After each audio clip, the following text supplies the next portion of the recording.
자리 다툼으로 열흘 넘게 파행했던 광주시의회가 국민의당의 이은방 의원을 새로운 의장으로 선출했습니다. 의석수가 많으면서도 의장 자리를 빼앗긴 더불어민주당에서는 후유증이 예고됐습니다. 광주형 일자리 모델을 만들 더 나은 일자리위원회가 첫 발을 뗐습니다. 광주에서 시작된 일자리 실험의 경제계는 물론 정부와 여당도 주목하고 있습니다. 1급 발암물질을 배출해온 세방산업이 광주 시민들에게 사과했습니다. 향후 대책에 대해서는 세방과 환경단체의 입장이 달라 접점을 찾기가 쉽지 않을 것으로 보입니다. 기아 타이거즈가 이번 주부터 후반기 레이스에 들어갑니다. 가을 야구를 위한 조건 따져봤습니다. 여러분 안녕하십니까? 광주형 일자리 모델을 만들어갈 더 나은 일자리위원회가 출범했습니다. 일종의 일자리 실험이 시작된 건데요. 성공 여부에 관심이 쏠리고 있습니다. 정용욱 기자입니다. 노사 민정의 대타협을 통해 연봉 4천만 원 정도의 새로운 일자리를 만들자는 광주형 일자리 사업. 자동차 100만 대 사업과 함께 광주시가 주력하는 분야입니다. 지역의 미래에 뭐 먹고 살고 우리 아이들이 광주를 떠나지 않고 살 수 있는 청년 일자리를 뭐 어디서 만들 것이냐. 이거 하나가 모든 것으로 결정될 거라고 생각합니다. 이 사업의 모델을 만드는데 컨트롤 타워 역할을 할 더 나은 일자리위원회가 닻을 올렸습니다. 노사의 양보와 지역사회의 참여 속에 임금이 조금 낮더라도 고용의 질이 보장되는 일자리를 만들자는 이 사업의 성패는 어떻게 사회적 합의를 이끌어내느냐에 달려 있습니다. 이 때문에 더 나은 일자리위원회에는 노동계와 사용자 단체 대표, 학계와 시민사회 대표 등이 참여하고 있습니다. 그러나 자동차 노조가 가입한 민주노총은 불참한 상태에서 민간 부분의 공동위원장도 한국노총 본부장이 떠밀리듯 맞는 모양새를 보여 향후 행보가 순조롭지만은 않을 것을 예고했습니다. 한국노총이 협조는 합니다. 협조는 하는데 지금 한 축이 빠진 상태에서 같이 이끌고 하기는 조금 무리가 있지 않느냐.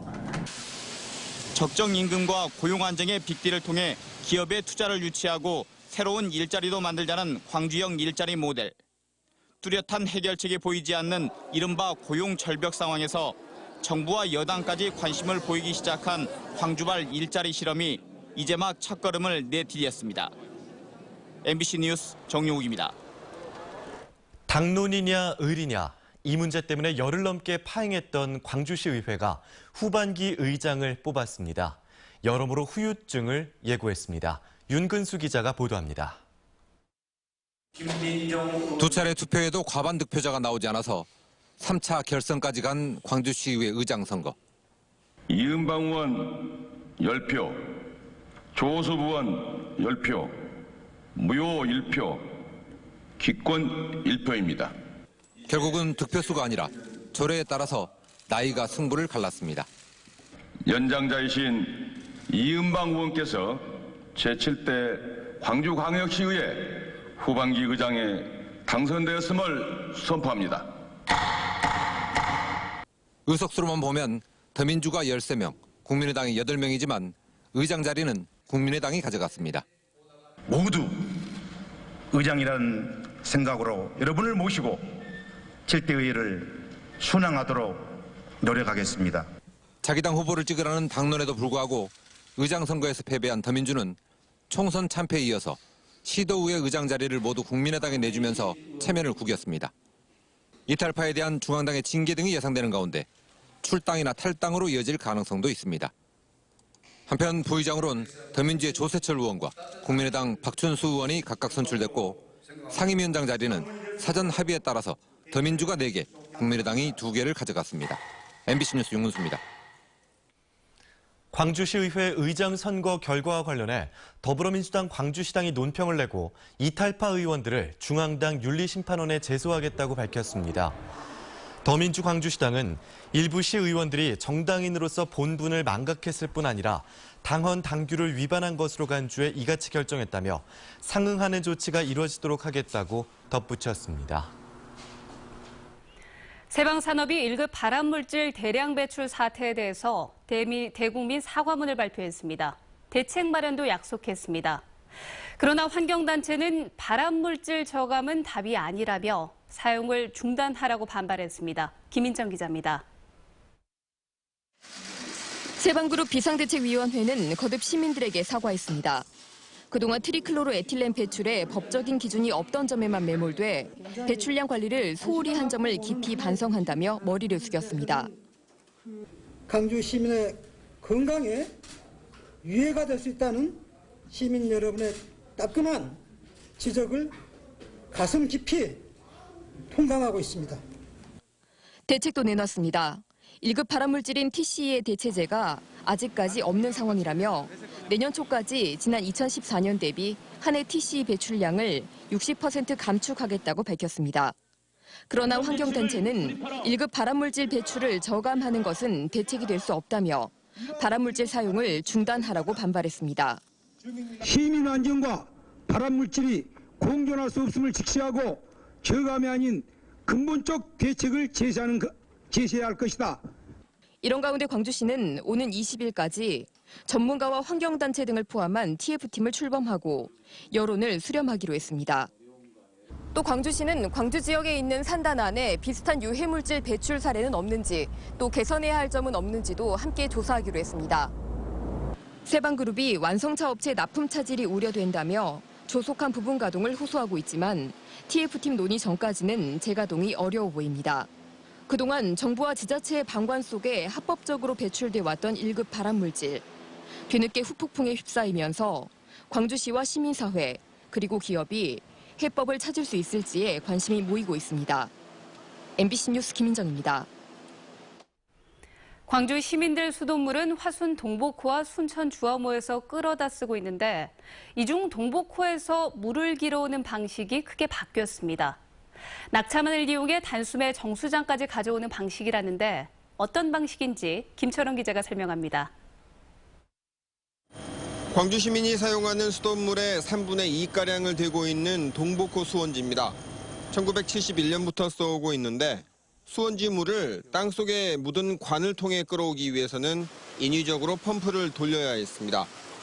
또 관이 파손되거나 누수가 생길 때는 수돗물 공급을 중단하고 보수 공사를 해야 하는 불편이 있었지만 이제는 그럴 필요가 없어졌습니다. 새로 만들어진 수돗물 터널은 오로지 중력과 수압만을 이용해 이곳 동복수원지의 물을 12km 떨어진 용현 정수장까지 흘려보낼 수 있습니다. 동복수원지와 정수장의 고도 차이는 불과 3.5m, 12km에 이르는 긴 거리를 미세한 기울기를 유지하면서 일정하게 터널을 뚫는 공법이 핵심입니다. 6년 10개월 동안의 공사 끝에 새 물길이 완성됐습니다.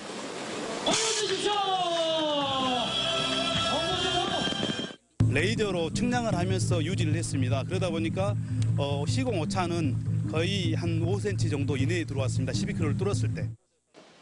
광주시는 해마다 펌프를 돌렸던 예산이 34억 원 정도라며 23년 정도 가동하면 공사비를 뽑을 수 있을 것으로 보고 있습니다. 한편 기존에 매설된 관들은 시가지와 도로 아래를 지나는 것들을 위주로 폐쇄될 예정입니다. MBC 뉴스 김철원입니다. 전반기를 6위로 마친 기아 타이거즈가 이번 주 가을 야구를 향한 후반기 레이스에 들어갑니다. 치열한 중위권 경쟁 속에 하위권 팀들의 추격도 뿌리쳐야 하는데 관건은 불펜진의 힘이 될 것으로 보입니다. 한신구 기자의 보도입니다. 연승과 연패의 반복. 기아 타이거즈의 전반기는 롤러코스터를 타듯 기복이 심했습니다. 전반기 성적은 38승 1무 44패로 6위. 지난 시즌에 비해서 공격력이 크게 나아졌지만 4호 선발의 공백과 불펜진의 부진이 발목을 잡았습니다. 두 자릿수 이상의 홈런을 기록한 선수만 이범호를 비롯해서 나지왕과 필, 김주찬과 서동욱 등 5명.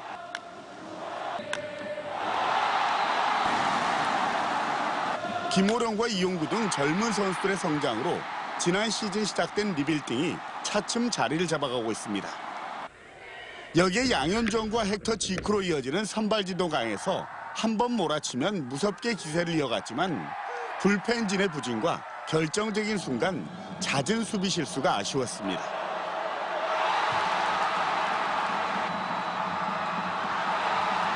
블론 세이브로 다 잡은 경기를 날린 경기가 14번, 10개 팀 가운데 가장 많았습니다.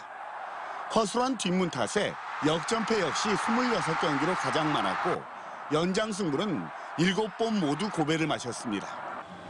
전반기 막판 임창용이 돌아왔지만 아직 확실한 믿음을 주지는 못하고 있습니다. 리빌딩의 완성과 가을 야구, 무너진 선발 안축과 헐거워진 불펜을 어떻게 운용하느냐에 따라서 기아의 후반기 운명이 결정될 것으로 보입니다. MBC 뉴스 한신구입니다.